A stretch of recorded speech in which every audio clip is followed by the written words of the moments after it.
সত্যি কথা বলবো আপনাদের বড্ড জানাতে ইচ্ছে করছে জানেন। আচ্ছা মানুষের কেন এরকম ধারণা হয় বলুন তো? যারা ব্লগ ভিডিও করে বা গ্রামের থেকে ব্লগ করে কিংবা একটা সাধারণ মেয়ে বউ, আমাদের মতো সাধারণ মেয়েদের জীবনে কি কোনো স্বপ্ন থাকতে নেই? কিংবা আপনাদের মতো মানুষদের ভালোবাসা পাওয়ার যোগ্য কি হয়তো সত্যি আমরা নই? জানি না। মনের মধ্যে হাজার রকম ঝড় চলছে জানেন। সত্যি কথা বলতে এর আগে বেশ কয়েকখানা ভিডিওতে আপনাদের অনেক, অনেক কথা বলেছি যে মানুষের এত কথা আমি গায়ে মানি না, এই করি না, সেই করি না। মানে আমি মানুষকে কোনো মানে পাত্তাই দিই নাই যে উল্টাপাল্টা কথা বলে ব্লগ ভিডিও নিয়ে। কিন্তু কিছু, কিছু নিজের মানুষ হয়েও যদি বলে তখন কতটা খারাপ লাগে বলুন তো? আমাদের সমাজের বহু সংখ্যক মানুষই এখন অনেক ভুল ধারণা নিয়ে বেঁচে থাকে। সত্যি আমি ভাবতে পারি না। এত এই ২৫ এ এসে মানে ২০২৫ এ এসে মানুষের এমন কথাবার্তা হতে পারে সামান্য একটা চ্যানেল মানে YouTube চ্যানেল করি বলে। তো যাই হোক সমস্ত কিছু নিয়ে আজকে একটা ছোট্ট আয়োজন। আশা করছি আমার প্রিয় পরিবারের সকল মানুষেরা সুস্থ আছেন, ভালো আছেন। আমার ব্লগে আপনাদের সকলকে জানাই আমার মন থেকে অনেক অনেক ভালোবাসা। দেখুন আজকের দিনটা শুক্রবার। আর শুক্রবারের ব্লগটাই আজকে আমি সারাদিনের সমস্ত কিছু নিয়েই শেয়ার করেছি হচ্ছে গিয়ে একটা ছোট্টখানি ব্লগ। ছোট্টখানি বলতে ভুল হবে, হয়তো ৭ মিনিট হয়ে গেছে। কিন্তু কি করব বলুন? মনের কথাগুলো তো উগলে ফেলার জন্য একটা জায়গা দরকার। আর আমি মনে করি আমার পরিবারের অংশ হয়ে উঠছেন আপনারাও। আর আমার ভালো মন্দ দুঃখ সমস্ত কিছু শেয়ার করি আমি আমার এই ছোট্ট চ্যানেলটাতে। দেখুন আজকে আমি বিকেলবেলা ব্লগটা মানে আপলোড করে দিব অলরেডি। যারা, যারা দেখবেন অবশ্যই কেমন লাগলো জানাবেন ব্লগখানা। হ্যাঁ, এখন সকালবেলা উঠেই দেখতেই পেলেন তারগুলো ছিল মানে আটিগুলো আর আবার গতকাল বৃহস্পতিবার যেহেতু আমাদের এখানে হাটবার তো শাক নিয়ে এসেছিল। তো আমাদের গ্রামের বাড়িতে দেখবেন বেশিরভাগ মানুষই কিন্তু এই শাকগুলো টিনের পর রাখে। যেহেতু সারা রাত্রি বৃষ্টি পড়ুক কিংবা শীত পড়ুক একটা টাটকা ভাব যেন থেকেই থাকে। খুব সুন্দর লাগে আমারও ওই জিনিসটা, সেই কারণে রাত্রে আমি রেখে দিয়েছিলাম আর দেখতেও ভারী সুন্দর লাগে। হাতের মধ্যে যে ভেজা ভেজা জলগুলো থাকে খুব সুন্দর লাগে জানেন। তো এখন ভাত বসিয়ে দিব সকালবেলা উঠেই, কারণ আয়নের আব্বা যাবে হচ্ছে কি কাজে। আর আজকে যেহেতু মানে অত রান্নাবাড়ি নেই, শাক করব আর করব হচ্ছে কাঁঠাল বীজের ছানা। তো যাই হোক আপনারা কারা কারা খেয়েছেন বা প্রথম দেখবেন অবশ্যই কিন্তু কমেন্টে জানাবেন আপনাদের কেমন লাগে। চাল দেওয়া হয়ে গেছে আর ওজন করাও হয়ে গেছে ভাতের, এখন যাচ্ছি হচ্ছে ঘরের দিকে।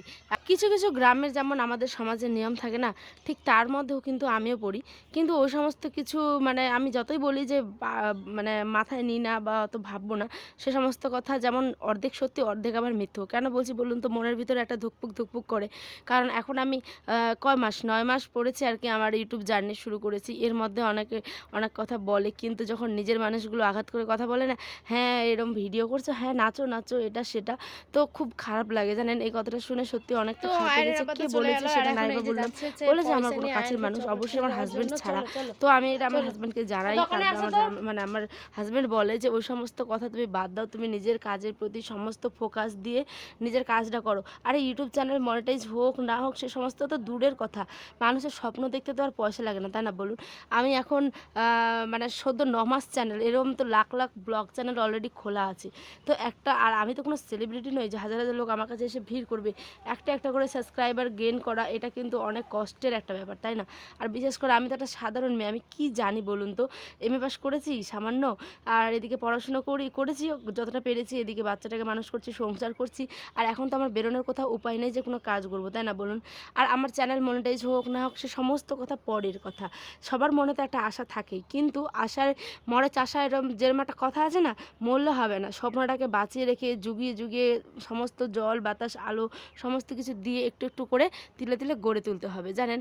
তো ওইটাই চেষ্টা করছি আমি। আর তার মধ্যে এই যে ঝড় ঝাপটাগুলো তো আসবেই, মানুষের হাজার রকমের কথাবার্তা। তো এগুলো তো শুনে শুনে আমার সহ্য হয়ে গেছে।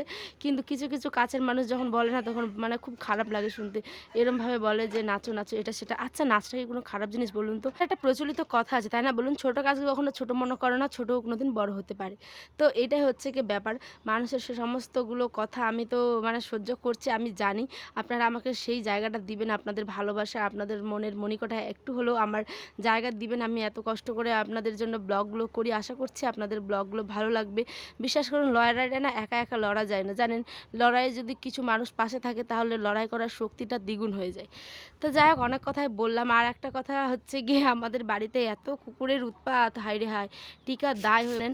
কারণ এত কুকুর হয়েছে কয়েকদিন নাগাদ, বাচ্চাগুলো ভয়ে ভয়ে থাকে, তার সাথে সাথে আমরাও ভয়ে ভয়ে থাকি। আর কাজকর্ম সে তো লাটে উঠে গেছে, কাজে কোনো মন নেই, ভালো লাগছে না, মন মেজাজ এগুলোর দিকে এক টেনশন, আর এক টেনশন হচ্ছে ওই রকম।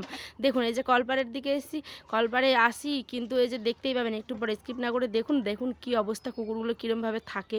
তো যাই হোক, অনেকে অনেক হয়তো ভালোভাবে নিলেন, কেউ খারাপভাবে নেন না প্লিজ, এটা আমার নিজের ব্যক্তিগত মতামত, ঠিক আছে।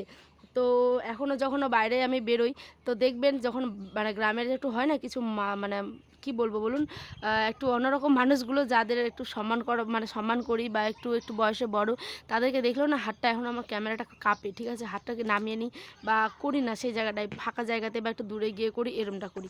তো যাই হোক, এগুলো হতেই থাকবে, কি আর করা যাবে, এগুলোকে ঝড়ঝাপটা সমস্ত কিছু উপেক্ষা করে আমাকে আমার গন্তব্যে ঠিক পৌঁছাতে হবে, তাই না? এই যে দেখুন না কুকুরগুলোর কি অবস্থা, এই কুকুরগুলোর মানে অবস্থা দেখে আমরা এই সাইডের কাপড়গুলো দিতে পারলাম না, দেখুন এই যে শুয়ে আছে, দেখতে পাচ্ছেন কিনা জানি না, অনেকগুলো আছে ভিতরে।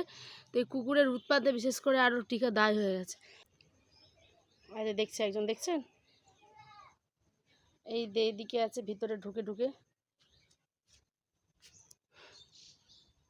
এই যে দেখছে আমাকে, আবার তুলে চোখ উঠে উঠে দেখুন, এই যে কুকুরগুলোর জ্বালায় আর ওদিকে দিতে পারলাম না, যেহেতু কাপড় টাপড়গুলো কোনো রকম ফেলে দেবে, সেই কারণে আবার মানে দুইবার আমাকে ধুতে হবে, সেই কারণে এদিকেই দিলাম আমাদের উঠোনে।